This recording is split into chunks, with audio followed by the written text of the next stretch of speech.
बिस्मिल्लाहिर्रहमानिर्रहीम। अस्सलाम वालेकुम नाज़रीन इकराम, मैं हूं मखदूम शहाबुद्दीन और आप देख रहे हैं मेरा फेसबुक और यूट्यूब चैनल।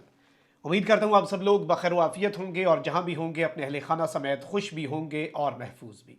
नाज़रीन इकराम, अहम तरीन इजलास की अहम तरीन समरी इरसाल कर दी गई है और अहम तरीन इजलास अब होने जा रहा है।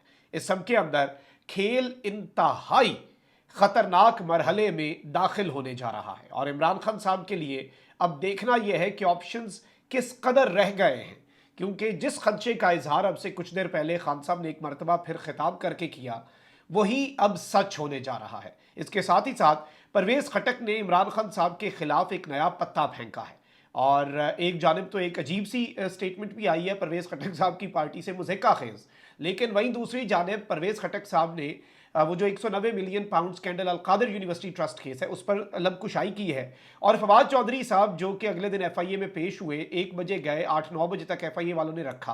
फवाद चौधरी साहब के को एक धचका लगा है और ये शायद अब उस तरफ एक इशारा है। हो सकता है कि फवाद चौधरी साहब के ऊपर भी दबाव हो कि किसी भी तरह से वादा माफ गवाह बन जाया जाए। इसके साथ ही साथ कुछ और बड़ी डेवलपमेंट्स भी हैं। शहरयार अफरीदी के हवाले से भी, इमरान खान साहब के तोशा खाना केस के हवाले से भी सारी खबरें एक एक करके डिस्कस कर लेते हैं। सबसे पहले मैं आपको तोशा खाना केस की अपडेट्स दे दूं। इस्लामाबाद हाईकोर्ट ने तोशा खाना केस में इमरान खान साहब की 8 दरखास्तें हैं जिनके ऊपर समाअत हुई है। 8 दरखास्तों पर फैसला महफूज कर लिया जो कल सुनाया जाएगा। Chief justice Islamabad high court Aamir Farooq ने तोशा खाना केस में चेयरमैन पीटीआई की 8 दरखास्तों पर समाअत की। इमरान खान के वकील ख्वाजा आरिस ने दलाइल में कहा कि केस के काबिल समाअत होने या ना होने पर सेशन अदालत के जज हुमायूं दिलावर पहले ही अपना माइंड डिस्क्लोज कर चुके हैं। इस्लामाबाद हाई कोर्ट के फैसले के बाद इस नौयत की दरखास्त किसी और जज के रूबरू समाअत के लिए मुकर्रर होनी चाहिए थी। ख्वाजा आरिस का कहना था कि चेयरमैन पीटीआई के टैक्स कंसल्टेंट ने गोशवारों और असासों की तफसीलात का फॉर्म पुर किया था जिस पर हम उन्हें बतौर गवाह पेश करना चाहते हैं, लेकिन ट्रायल कोर्ट ने हमारी इस्तदा मंजूर नहीं की। फेयर ट्रायल का तकाजा है कि हमें दिफा का हक मिलना चाहिए। उन्होंने कहा कि अभी जज से मुतल्लिक एफआईए की एक रिपोर्ट भी आई है जिसमें कहा गया है कि जज के फेसबुक अकाउंट से वो पोस्ट नहीं हुई।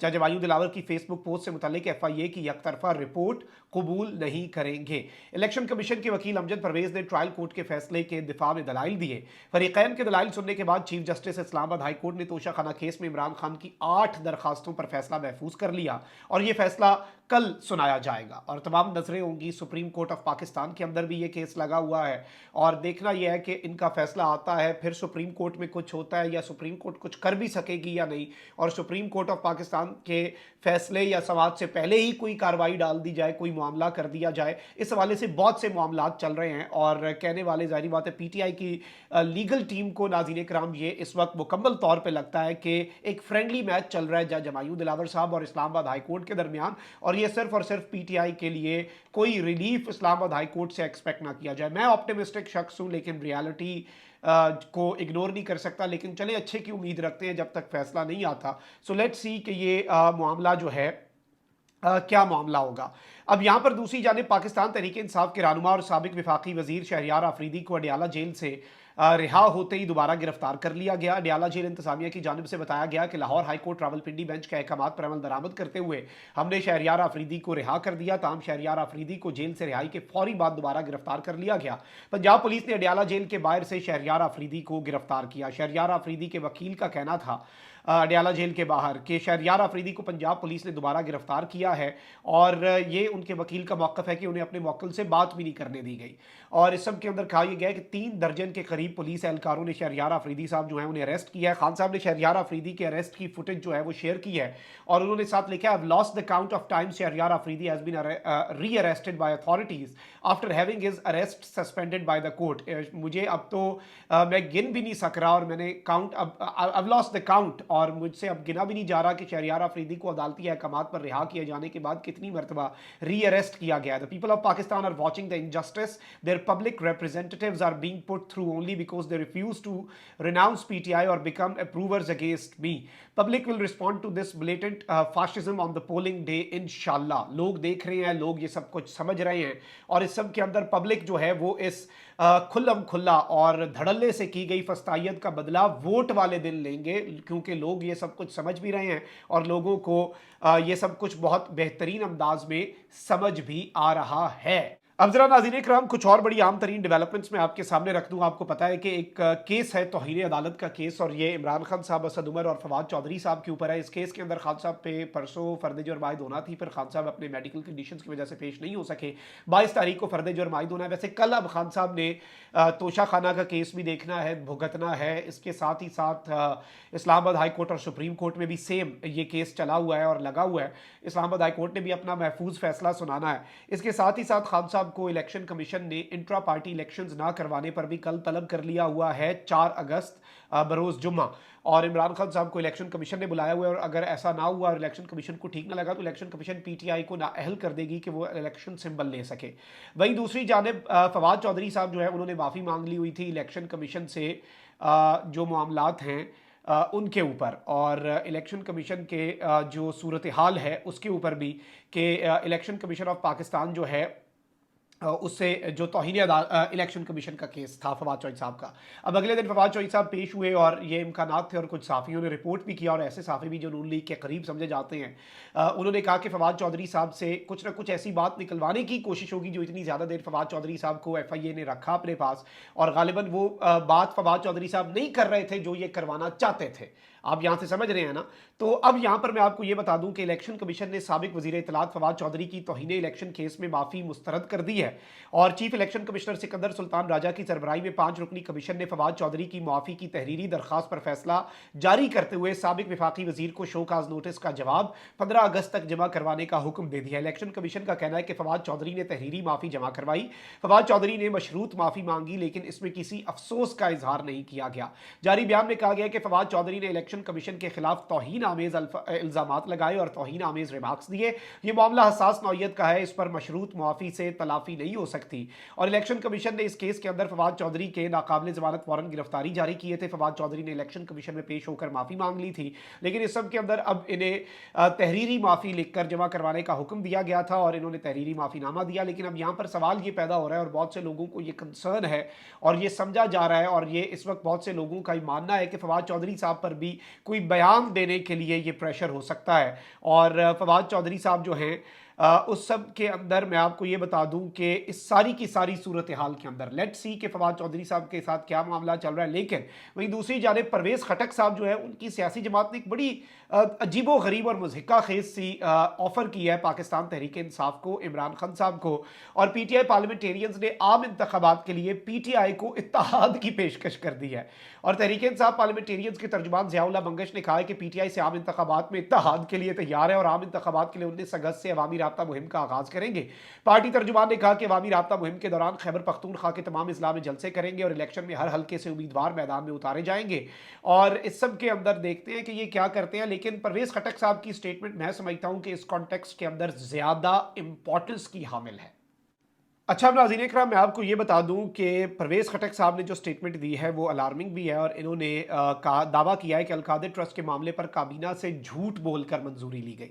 और इन्होंने जियो न्यूज़ के प्रोग्राम जरगा में, आपको पता है कि जो बंदा इमरान खान साहब के खिलाफ कोई प्रॉपर स्टेटमेंट देनी होती है तो वो सलीम साफ़ी साहब का प्लेटफॉर्म बड़ा बेहतरीन किस्म में उनके लिए हाजिर होता है। और जरगा में गुफ्तगू करते हुए परवेज़ खटक ने कहा कि अलकादिर ट्रस्ट के मामले पर शहजाद अकबर ने काबीना को धोखे में रखा और झूठ बोलकर मंजूरी ली गई।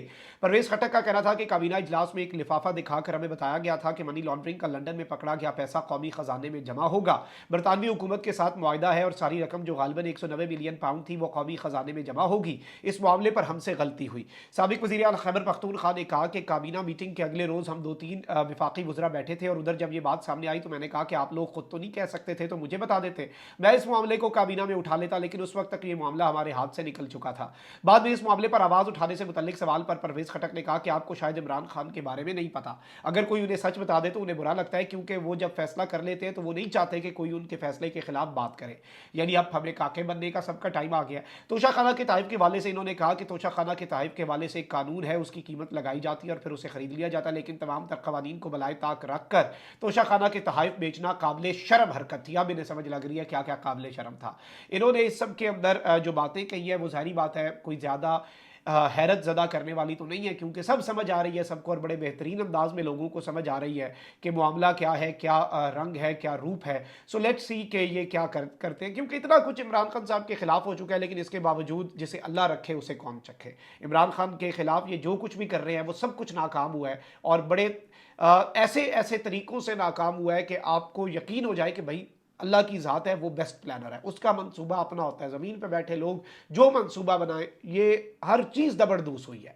अब जरा आ जाते हैं इंतहाई खतरनाक खबर की जानिब। आपको पता है कि गुज़श्ता 2-3 दिन से अब इंतखाबात जो हैं उन्हें मुलतवी करने के लिए और ख़ुद अपना दामन झाड़ने के लिए बड़ी बेहतरीन स्ट्रैटेजी नून लीग अपना रही। वैसे 9 तारीख फाइनल हो चुकी है, जिस दिन जो आपकी असम्बली है वो डिज़ोल्व हो जानी है, और अब उसके नवंबर तक इंतखाबात कराने। शहबाज शरीफ साहब कह रहे हैं भाई हम तो असम्बली डिज़ोल्व कर देंगे, हम तो ये सारे मामलात कर देंगे, लेकिन नई मरदमशुमारी के तहत इलेक्शन होने चाहिए, वो तो इलेक्शन कमीशन टाइम पे करवा दे। इतने आप मासूम, इतने आप अच्छे, इतने आपके मामलात दुरुस्त, क्योंकि इन्हें पता है कि नई मरदमशुमारी जो है उसमें, और अब काउंसिल ऑफ कॉमन इंटरेस्ट जो है मुश्तरका मफादात काउंसिल, उससे अगर मरदमशुमारी की मंजूरी हो जाती है, फिर ये मामला अदालतों में भी जाएगा, इलेक्शन डिले भी होगा, नई मरदमशुमारी में 4-5 महीने भी लगेंगे।